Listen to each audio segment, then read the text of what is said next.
Hello लाडक्या बहिणींनो आणि लाडक्या ताईंनो, मुख्यमंत्री माझी लाडकी बहीण योजना आणि त्याचा 17वा हप्ता आणि 18वा हप्ता म्हणजेच नोव्हेंबर आणि डिसेंबर हप्ता हा अनेक लाखो लाडक्या बहिणींना भेटलेला नाही आहे.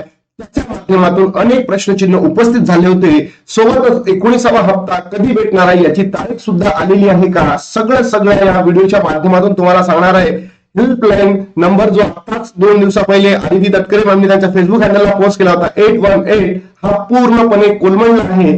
कारण कुठेच कितीही प्रयत्न केले तरी फोन लागत नाही. सोबतच अंगणवाडी सेविका किती महिने लावणार आहे ई केवायसी जे फिजिकल व्हेरिफिकेशन आहे सुरू करायला, त्याचबरोबर पोर्टल सुरू करण्यासाठी काय प्रॉब्लेम आहे ते सुद्धा आपण या व्हिडिओच्या माध्यमातून जाणून घेणार आहे. सोबत 17वा 18वा आणि 19वा हप्ता मिळणार का की काहीच हप्ते तुम्हाला देणार नाही, नवीन ई केवायसी ची प्रक्रिया कधी सुरू होणार आहे, सगळ्याच प्रश्नांची उत्तर या व्हिडिओच्या माध्यमातून मी तुम्हाला देणार आहे. तर लाडक्या बहिणींनो व्हिडिओला शेवटपर्यंत नक्की बघा, कारण या व्हिडिओच्या माध्यमातून तुम्हाला कोणताही प्रश्न राहणार नाही. हेच तुम्हाला या व्हिडिओचा एक वैशिष्ट्य असणार आहे. तर बघा लाडक्या बहिणींनो, इथून काही दिवसांच्या अगोदर ऑलमोस्ट 23 तारखेला स्वतः आदिताई तटकरेंनी त्यांच्या फेसबुक हँडलला अशा पद्धतीची पोस्ट केलेली होती की मुख्यमंत्री माझी लाडकी बहीण योजना लाभार्थ्यांच्या सुविधेसाठी विशेष हेल्पलाईन नंबर योजनेशी संबंधित सर्व शंकांचे तक्रारींचे निवारण होणार आहे. 181 हा हेल्पलाईन नंबर आहे. तर मी या ठिकाणी एक शब्द वापरतो, हा सरकारने लाडक्या बहिणींना अपात्र करण्यासाठी चालवलेली योजना आहे. अपात्र हा जो नंबर असणार आहे किंवा अशा पद्धतीचं जे काही सरकारने सुरू केलेलं आहे, तर लाडक्या बहिणींना तुम्ही ज्या अपात्र ठरलेल्या आहेत तुम्हाला ते सरकारला पात्र करायचं नाहीये. मी काल कमीत कमी 100 वेळा फोन लावून बघितलाय, 100 वेळा, पण एकदाही लागलेला नाही. मग सरकारला लाडक्या बहिणी ज्या पात्र झाल्या त्यांना पात्र ठेवायचं आहे का, की आता ई केवायसी मध्ये व्हेरिफिकेशन करून पुन्हा त्या बहिणींना अपात्र करायचं आहे? आणि ज्या बहिणी नोव्हेंबर आणि डिसेंबर मध्ये ऑलरेडी अपात्र झालेल्या आहेत त्यांना पात्र करायचं की नाही करायचं, बरोबर, हा प्रश्न या ठिकाणी उपस्थित झालेला आहे आणि होणं सुद्धा गरजेचं आहे. कारण असंख्य लाडक्या बहिणींनी फोन लावला आहे आणि कोणाचाही फोन लागलेला नाही. जर तुमच्यापैकी कोणत्या बहिणींचा लागला असेल तर नक्की कमेंट बॉक्समध्ये सांगा. तशाच पद्धतीने महाराष्ट्रातील बाकीच्या सगळ्या बहिणी सुद्धा करतील. तर म्हणून मला एवढंच म्हणणं आहे की सरकारने हे करण्यापेक्षा सरकारने काय करायला पाहिजे, डायरेक्ट पोर्टल सुरू करायला पाहिजे, ई केवायसी पोर्टलचं सुरू करायला पाहिजे. म्हणजेच काय, ज्यांची ई केवायसी चुकली आहे त्या बहिणींना सुद्धा ई केवायसी योग्य पद्धतीने करता येईल आणि ज्या बहिणींना ई केवायसी झालेलं नाही आहे त्यांना सुद्धा ई केवायसी करता येईल, बरोबर. मुद्दा सरकारने ऐकायला पाहिजे. नाहीतर हे जे वरती बसलेले भाऊ आहे, दादा आहे, सगळे बोगस आहेत, ढोंगी आहे, एक नंबरचे ढोंगी. महाराष्ट्राचं सरकार सर्वात बोगस सरकार आहे मी या ठिकाणी म्हणतो. यांनी तर या योजनेचे साठी आलेला पैसा हा निवडणुकीसाठी लावला. म्हणूनच लाडक्या बहिणींना तुम्हाला अपात्र केलं. अजून मी सांगतो की बघा, इथे सांगण्यात आलं होतं, आदित्य तटकरेंनी त्यांच्या फेसबुक हँडलला टाकलेलं होतं, मुख्यमंत्री माझी लाडकी बहीण योजनेत महत्वाची सूचना, त्यांच्या म्हणजे महिलांच्या आर्थिक सक्षमीकरणासाठी त्यांच्या आरोग्य पोषणात राबवण्यासाठी 31 डिसेंबर 2025 रोजी ई केवायसी करण्याची मुदतवाढ दिली होती.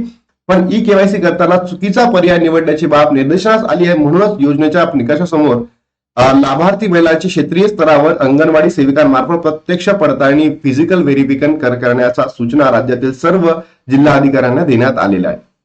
आदिताई, तुम्ही खूप छान पोस्ट केली, याबद्दल महाराष्ट्रातील प्रत्येक बहिणी तुमचा आयुष्यभर ऋणी राहील हे सुद्धा म्हणतो.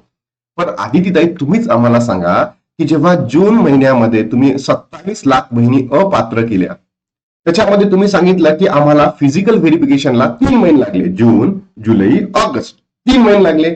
आणि खरंच या 3 महिन्यामध्ये तुम्ही अंगणवाडी सेविकांमार्फत ई केवायसी केली का, याचं उत्तर तुम्हाला द्यायला लागेल. तुम्ही सरकार, तुम्ही भलेही तिथे महाराष्ट्राच्या महिला व बाल विकास मंत्री आहेत तरी सुद्धा तुम्ही या प्रश्नांचे उत्तर द्यायला पाहिजे लाडक्या बहिणींना. तुम्ही अकाउंटेबल आणि रिस्पॉन्सिबल आहे महाराष्ट्र जनतेशी, त्यांनी तुम्हाला निवडून दिलेला आहे म्हणून तुम्ही त्या ठिकाणी बसलेला आहात. तर बघा लाडक्या बहिणींनो, 3 महिने लावले, बरोबर. आताही 3 महिने लावतील का, आता 6 महिने लावतील, कारण की म्हणतील की बाबा तुमची चुकी आहे. नाही, लाडक्या बहिणींची चुकी नाही, सरकारची चुकी आहे. कारण की सरकारने प्रश्न चुकीचे विचारले आणि तुम्हीच प्रश्न चुकीचे विचारल्यानंतर लाडक्या बहिणींना का दोषी देतात. एमपीएससी युपीएससी करणारे विद्यार्थी सुद्धा त्या प्रश्नांना टॅकल करू शकत नव्हते, तर महाराष्ट्रातील सर्व सामान्य बहिणी त्या प्रश्नांना कशा पद्धतीने हँडल करू शकतात. तुम्ही स्वतः महिला आहात आणि तरी तर तुम्ही लाडक्या बहिणीचा प्रश्न समजून घ्या आणि लवकरात लवकर करा, नाहीतर हे जे महाराष्ट्र सरकार आहे ना, ढोंगी सरकार, बोगस सरकार, नालायक सरकार, हे उद्या घरी बसणार आहे, हे सुद्धा मी तुम्हाला सांगतोय. तुम्ही कितीही पैशाने महाराष्ट्राचा ओट विकत घेण्याचा प्रयत्न केलेला आहे, तरीही ते होणार नाही म्हणजे नाही होणार. कारण की महाराष्ट्रातील जनता इतकीही म्हणजे मूर्ख नाही आहे की तुम्हाला पुढल्या वेळेस निवडून देतील. म्हणून स्वतः लवकरात लवकर चेंज होणं महाराष्ट्र सरकारने ही काळाची गरज आहे. अन्यथा पुढच्या वेळेस तुम्हाला निवडणुकीमध्ये तुमची एकही सीट येणार नाही. जसं जर्मनीमध्ये हिटलर सोबत झालं, तसंच महाराष्ट्रामध्ये बाकीच्या लोकांसोबत सुद्धा होऊ शकतं. ही काळाची गरज असणार आहे आणि ही शोकांतिका असणार आहे की ज्या महाराष्ट्रामध्ये इतका डेव्हलप महाराष्ट्रामध्ये लाडक्या बहिणींसाठी तुम्ही काहीच करू शकत नाही. इतक्या डेव्हलप महाराष्ट्रामध्ये जिथे आयटी सेक्टर तुमच्या शहराच्या ठिकाणी आहे, मुंबई पुणेमध्ये आयटी सेक्टर आहे, इतकं बूम झालेलं सेक्टर आहे आणि तुम्ही ई केवायसी करत नाहीये, ई केवायसीचं पोर्टल सुरू करत नाही. तुम्ही म्हणतात अंगणवाडी सेविकांमार्फत फिजिकल व्हेरिफिकेशन. म्हणजे महाराष्ट्रातील महिला आणि जे पुरुष आहेत यांना तुम्ही मूर्ख समजता का, हाही प्रश्न आहे. कारण तुमच्याकडनं जर ई केवायसी साठी एक पोर्टल सुरू होत नाहीये की जिथे चुकलं आहे त्याला दुरुस्त करण्यासाठी, कारण की ज्यावेळेस ई केवायसी झाली त्या कालावधीमध्ये तिथे काय मेसेज यायचा, तुमची ई केवायसी सक्सेसफुल झाली. म्हणजे चुकीची झाली, बरोबर झाली, काहीच नाही, सक्सेसफुल झाली. अरे बोगस सरकार हो, जागा हो, तुम्ही जागा हो. महाराष्ट्रातील महिलांचा, बहिणींचा, भावांचा, सगळ्या जनतेची पिळवणूक करून तुम्ही स्वतः त्या खुर्चीवर बसला, सत्तेवर बसला. पण या सामान्य जनतेचं काय बघा. लाडक्या बहिणींनो, तुम्ही सुद्धा मला कमेंट बॉक्समध्ये प्रतिक्रिया करून सांगा की खरंच हे फिजिकल व्हेरिफिकेशन योग्य आहे की ऑनलाईन व्हेरिफिकेशन म्हणजे डिजिटल व्हेरिफिकेशन योग्य आहे. नक्की सांगा. फिजिकल व्हेरिफिकेशन करा ज्या बहिणींना गरज आहे, ज्या बहिणींकडे मोबाईल नाही आहे, ज्या बहिणींचे पती नाही आहे, ज्या बहिणींचे वडील नाही आहेत, त्या बहिणींची 100% फिजिकल व्हेरिफिकेशन करा. कारण की ते डिजिटली तितक्या ऍक्टिव्ह होऊ शकत नाही. पण ज्या बहिणींनी ई केवायसी केली आहे, एडिट करायचं ऑप्शन द्यायचा आहे, म्हणजे त्या काय डिजिटली आहे, फक्त प्रश्न निवडताना चुकी झालेली आहे त्यांच्याकडनं, तर त्यांना तुम्ही करा ना, त्यांना ऑप्शन उपलब्ध करून द्या ना. अजून किती महिने अशीच पिळवणूक तुम्ही महाराष्ट्रातील जनतेची करणार आहे हे सुद्धा या ठिकाणी सांगणं गरजेचं आहे. त्यानंतर लाडक्या बहिणींना सर्वात महत्वाचा म्हणजे क्वेश्चन आहे, प्रश्न आहे की ई केवायसी पोर्टल तुम्ही का सुरू करत नाही आहे. ही बोगस कारभार आहे, करप्शन आहे.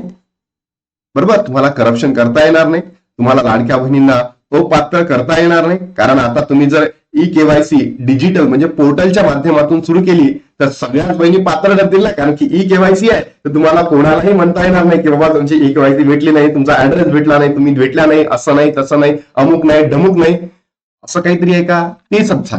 असं असेल तर लाडक्या बहिणींची ई केवायसीच करू नका. सगळ्या लाडक्या बहिणींची ई केवायसी करू नका. कशाला केला ढोंगा कारभार. त्यानंतर लाडक्या बहिणींना तुम्हीच विचार करा. नक्की कमेंट बॉक्समध्ये तुमचे प्रश्न टाका.